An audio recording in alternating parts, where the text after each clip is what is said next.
Cellphone பேசியபடி car ஓட்டியதாக பதிவு செய்யப்பட்ட வழக்கில் டிடிஎஃப் வாசனை மதுரை அண்ணாநகர் போலீசார் கைது செய்தனர். 8 பிரிவுகளின் கீழ் வழக்கு பதிவு செய்யப்பட்ட நிலையில் வாசன் மீது போலீசார் எடுத்த நடவடிக்கை என்ன?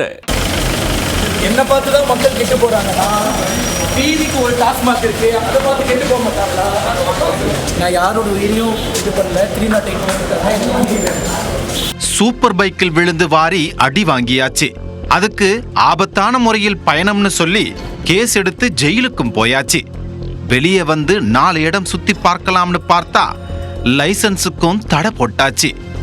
நான் வீழ்வேன் என்று நினைத்தாயோ என்று கூறி கம்பேக் என்ற பெயரில் வீடியோ ஒன்றை வெளியிட்டு மீண்டும் கெத்து காட்டத் தொடங்கினார் வருத்தப்படாத வாலிபர் வாசன். பைக் லைசன்ஸுக்கு ஆப்பு வச்சா என்ன, கார் லைசன்ஸ் வாங்குவோம்னு அடம்பிடித்து அதற்கு எல்எல்ஆர் எடுத்துள்ளார் டிடிஎஃப் வாசன்.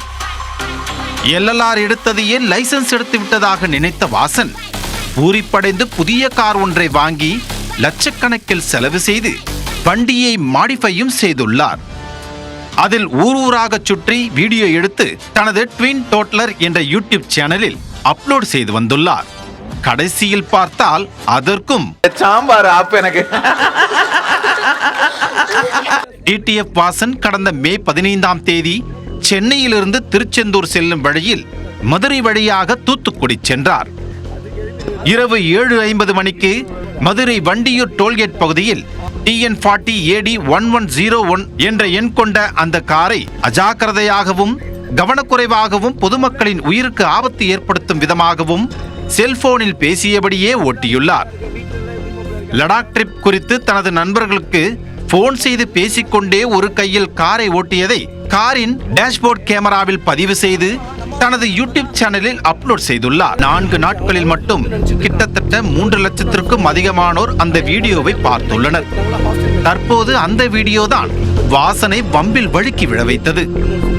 வாகனம் ஓட்டும் போது செல்போன் பேசிக்கொண்டே ஓட்டியதாக மதுரை மாநகர் ஆயுதப்படை காவலர் மணிபாரதி டிடிஎஃப் வாசன் மீது மதுரை அண்ணாநகர் காவல் நிலையத்தில் புகார் அளித்தார்.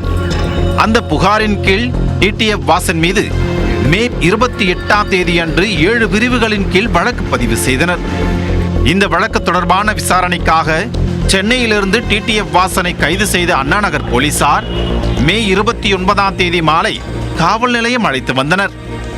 சம்பவம் தொடர்பாக வாசனிடம் போலீசார் தீவிர விசாரணை மேற்கொண்டனர். தற்போது மேலும் ஒரு பிரிவாக பிறருக்கு மரணம் உண்டாக்கும் என்ற தெளிவுடன் ஒரு காரியத்தை செய்தல் என்ற பிரிவையும் சேர்த்துள்ளனர். இந்த நிலையில் கைது செய்யப்பட்ட வாசனை நிபந்தனை ஜாமீனில் விடுவித்தனர். IPC 308 என்பதை நீதிமன்றம் நிராகரித்திருக்கிறது.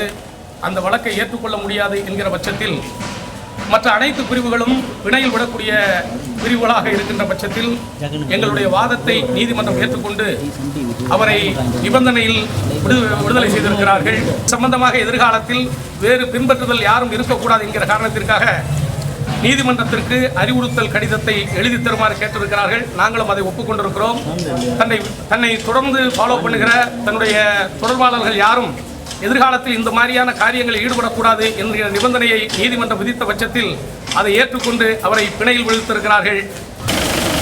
என்ன பார்த்து தான் மக்கள் கெட்டு போறாங்கன்னா, டிவிக்கு ஒரு டாஸ்மாக் இருக்கு, அதை பார்த்து கெட்டு போக மாட்டாங்களா?